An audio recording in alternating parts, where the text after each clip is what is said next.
Bir odam Hazrat farishta Malakul Maut farishtaga o'lim farishtasiga aytibdi, janob sizni muomalangizdan ajoyib. Xohlagan paytda kelib qolaverasiz debdi. Dunyoning qoidasi borki, kattaroq odamlar bir joyga keladigan bo'lsa, kelishidan oldin xabar beradi debdi. Siz bo'lsa xabar qilmay kelasiz debdi. U kishi aytgan ekanlar, Malakul Maut, dunyoda men shu qadar ko'p xabar beramanki, manchalik birov xabar bergan emas debdilar.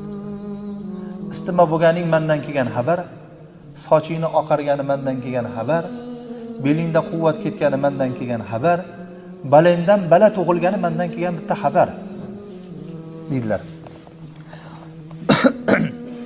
Lekin bu xabarlarga senda quloq solish bo'lmasa, men nima chora qilay dedilar. Alloh taborak va taolo Qur'oni Karim azimush shanda aytadiki, A'udhu billahi minash shaytonir rojim. Avalam nu'ammirkum ma yatazakkaru fihi man tazakkara wa ja'akumun nadhir. Qiyomatda Alloh